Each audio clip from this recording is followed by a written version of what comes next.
Olá, aluna! Bem-vinda à 8ª aula do Projeto Aurora, o primeiro centro de formação de lideranças femininas no país.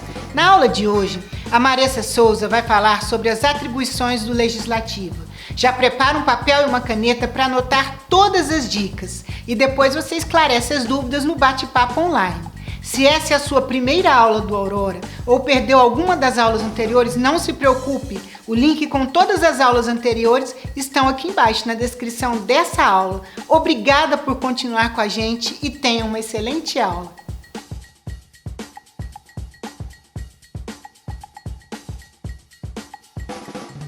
Olá, Auroras! É uma alegria estar com vocês novamente. Para quem ainda não me conhece, eu sou a Maressa Souza, jornalista e liderança formada pelo Renova BR.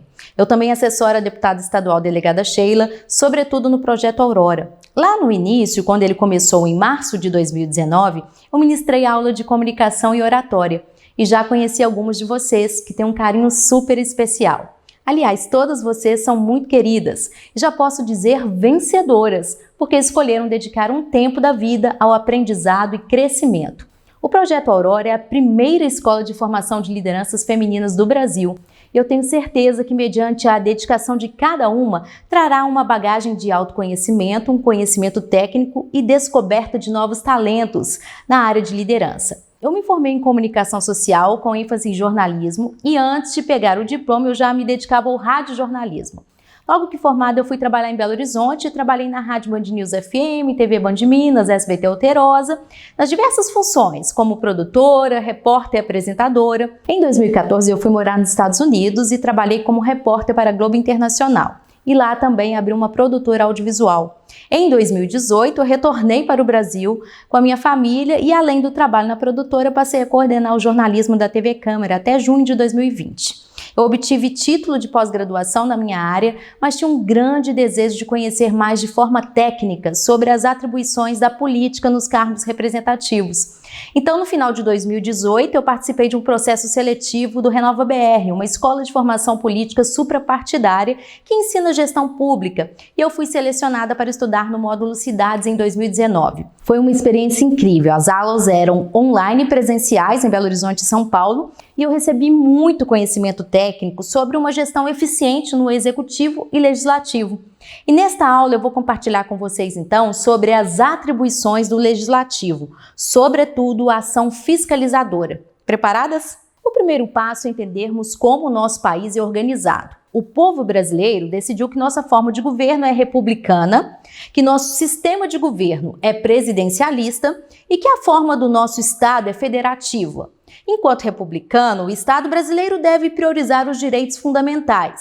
Não deve admitir que o interesse privado se sobreponha ao interesse público e deve fundar-se na ética e na divisão do equilíbrio entre os poderes. Também deve se empenhar na realização dos seguintes objetivos firmados no artigo 3º da nossa Constituição, que é construir uma sociedade livre, justa e solidária, garantir o desenvolvimento nacional, erradicar a pobreza e a marginalização e reduzir as desigualdades sociais e regionais, além de promover o bem de todos, sem preconceito de origem, raça, sexo, cor, idade ou qualquer outra forma de discriminação. Enquanto presidencialista, o Estado brasileiro é dirigido por um presidente da República, o chefe do Poder Executivo, eleito para um mandato de 4 anos a ser exercido com o auxílio de ministros de Estado, que são escolhidos dentre brasileiros maiores de 21 anos e no exercício dos seus direitos políticos. Enquanto agora federativo, nosso Estado é formado por 4 componentes autônomos: a União, os Estados, o Distrito Federal e os municípios. No entanto, para que o exercício dessa autonomia não afronte a soberania popular, o povo brasileiro decidiu que aqueles que executam as leis não devem ser os mesmos que legislam, bem como aqueles que executam as leis e legislam não devem ser os mesmos que julgam. Desse modo, não basta que a autonomia seja então exercida pelas unidades federativas. É necessário que haja a separação dos poderes em poder executivo, legislativo e poder judiciário, cada um com a missão de exercer de um modo predominante uma função do Estado. O Poder Executivo deve participar dos atos de chefia do Estado, da chefia do governo e também da administração. O Poder Legislativo deve legislar e realizar a fiscalização contábil, financeira, orçamentária e patrimonial do Executivo. E o Poder Judiciário deve julgar, dizer o direito no caso concreto. No entanto, nenhum desses poderes é soberano. Isso porque o poder popular é uno e indivisível. O povo é o único titular do legítimo Estado, apenas aí o Estado, nesse caso, atribui competências para cada poder, para que os fins do Estado sejam cumpridos e que o direito a uma vida justa alcance todos, sem distinção. É necessário que todos trabalhem com zelo e honestidade. Por essa razão, o Estado deve estimular, ou mesmo aí, neste caso, exercer atividade econômica e, a partir dela, prover o funcionamento dos órgãos para que eles realizem bem as suas funções. Ou seja, a partir do mundo econômico, que o mundo do trabalho desenvolve-se um conjunto de atividades estatais, voltadas, neste caso, para canalizar os recursos para o financiamento das políticas sociais, a fim de que os objetivos fundamentais da República sejam, neste caso, cumpridos. Portanto, o Estado precisa do ingresso de recursos públicos para que os órgãos e agentes potencializem a sua missão constitucional, neste caso de construir uma vida justa e livre para todo o povo brasileiro. Nenhum povo almeja sustentar-se com recursos de terceiros, por meio de empréstimos, mas com recursos próprios. Esses recursos são as receitas, que podem ser originárias e derivadas. Quando originárias, são obtidas do patrimônio do poder do próprio Estado, por meio da venda de bens e serviços. Quando derivadas do patrimônio privado, por exemplo, por meio das reparações, das guerras, das penalidades e dos tributos. Então, para que o Estado funcione, é necessário que arrecade receitas e essas receitas, na medida em que possibilitam a realização de programas, projetos e ações do Estado, se transformam, portanto, em despesas.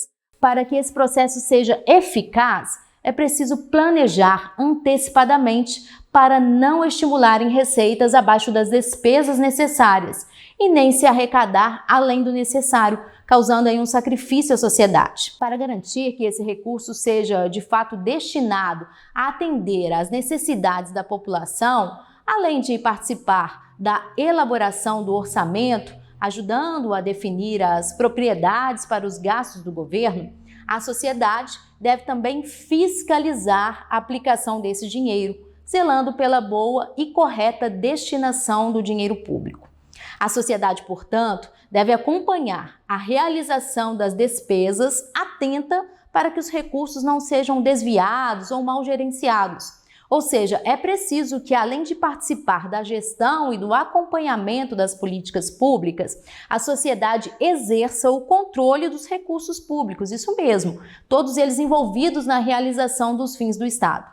Mas como que se dá o controle dos gastos públicos e como os vereadores se inserem nesse contexto? O vereador é um membro do Poder Legislativo do município e, nessa condição, ele desempenha como funções típicas as tarefas de legislar, de exercer o controle externo do Poder Executivo, isto é, da Prefeitura. A função legislativa consiste em elaborar, apreciar ou alterar ou revogar as leis de interesse para a vida do município. Essas leis podem ter origem na própria Câmara ou resultar de projetos de iniciativa do prefeito ou mesmo da própria sociedade, por meio da iniciativa popular. A função fiscalizadora está relacionada com o controle parlamentar, isto é, a atividade que o Poder Legislativo exerce para fiscalizar o Executivo, e a burocracia, o controle, nesse caso parlamentar, diz respeito ao acompanhamento por parte do Legislativo da implementação das decisões tomadas no âmbito do governo e da administração. Como funções atípicas, a Câmara tem também a competência administrativa e judiciária. Na sua função administrativa, a Câmara gerencia o seu próprio orçamento, o seu patrimônio e o seu pessoal. A Câmara também exerce uma função administrativa quando organiza os seus serviços, como a composição da mesa diretora, a organização e o funcionamento também das comissões, etc. A Câmara exerce uma função judiciária porque cabe a ela processar e julgar o prefeito por crime de responsabilidade, além, neste caso, de julgar os próprios vereadores, inclusive o presidente da Câmara, em caso de irregularidades, desvios éticos ou falta de decoro parlamentar. Isso significa que é responsabilidade do vereador fiscalizar e controlar as contas públicas. Neste caso, a Câmara Municipal foi encarregada pela Constituição da República de acompanhar a execução do orçamento do município e verificar a legalidade e a legitimidade dos atos do Poder Executivo. É função do vereador também avaliar permanentemente a gestão e as ações do prefeito. E como fica a atuação prática fiscalizadora de cada vereador? O campo de atuação dos vereadores na fiscalização dos recursos públicos pode contemplar uma série de atividades e áreas distintas. Pode ser patrimonial, recursos humanos, controle orçamentário, contratações, operacional e financeira. Agora, com tanta informação já compartilhada, eu vou dar uma tarefa a vocês. Não será uma tarefa simples, porque nossos resultados serão sempre proporcionais à nossa dedicação, não é? Vocês receberão uma apostila em PDF digital que vai explicar em cada detalhe uma dessas fiscalizações do Legislativo. Vocês irão ler com bastante atenção e escolher entre umas dessas áreas para serem uma espécie de vereadoras por alguns dias. Na prática, vocês vão ao site da prefeitura da cidade que vocês moram e vão coletar dados no portal da transparência.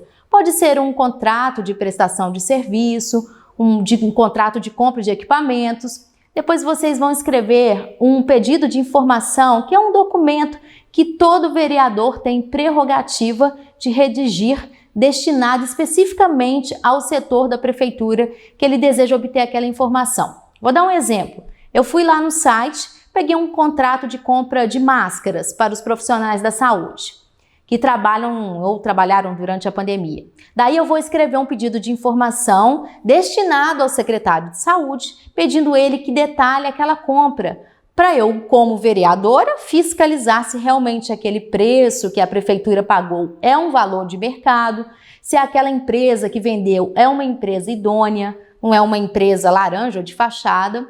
E eu posso, inclusive, ir a cada departamento que recebeu as máscaras e conferir se essas máscaras mesmo entraram nos estoques.